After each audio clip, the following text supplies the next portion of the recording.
Hello my friends, it's Danny, and today I'm going to be sharing 3 clean and delicious ways to make baked salmon.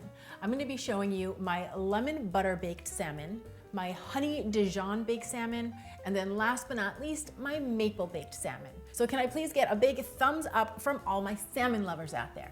Now, all 3 of these recipes would be perfect for a really easy weeknight meal, and they also would be great for your meal prep. So you could do this on the weekend and they would all happily last in the fridge for up to 3 days. Now, I'm gonna be using a wild sockeye salmon for these recipes. Sockeye salmon is one of the highest quality types of salmon you can buy. It's raised on its natural diet, which gives it this beautiful, rich color, and it's jam-packed with heart-healthy omega-3 fatty acids. Now, the salmon that I'm using today, I got from a company called ButcherBox. I'm a big fan. They're a great company. They do a delivery service where they bring grass-fed, pastured, and organic meat, chicken, and pork delivered right to your door, and now they've added salmon onto that as well. And for the remainder of January, anybody who orders their first ButcherBox will get 2 pounds of free wild Alaskan sockeye salmon in their box as well.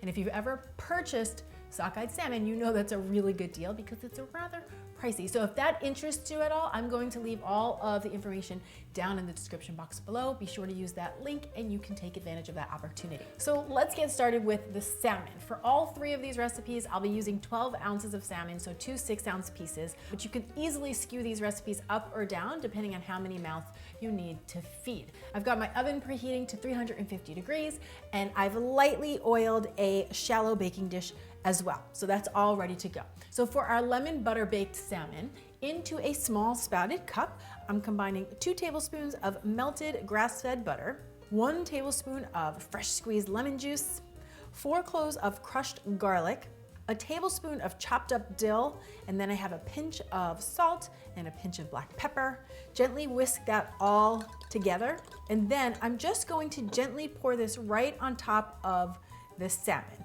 Try to get as much on top as you can, and then you'll see it'll spill over the sides.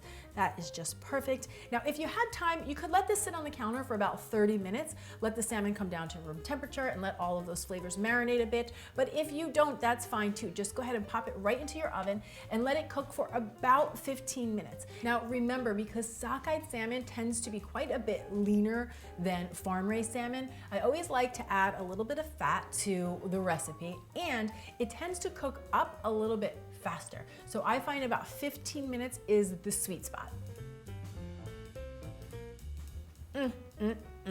Light, bright, and buttery, this lemon garlic butter salmon is one of my personal favorites. Next up is my honey Dijon baked salmon. So again, I'm starting with 2 6-ounce pieces of salmon in my shallow baking dish, which I've greased with a little bit of olive oil. And then into a small spouted cup, I'm combining a tablespoon each of olive oil, lemon juice, Dijon mustard, and honey. Then I've got a couple cloves of crushed garlic, along with a pinch of kosher salt and some black pepper. Gently whisk everything together, and we're just again gonna pour that right over the top of the salmon. I like to use a spoon to really direct it a bit and make sure I get it all over the top. Okay, pop that whole thing into the oven, set the timer for 15 minutes, and when it's done, it's gonna look just like this.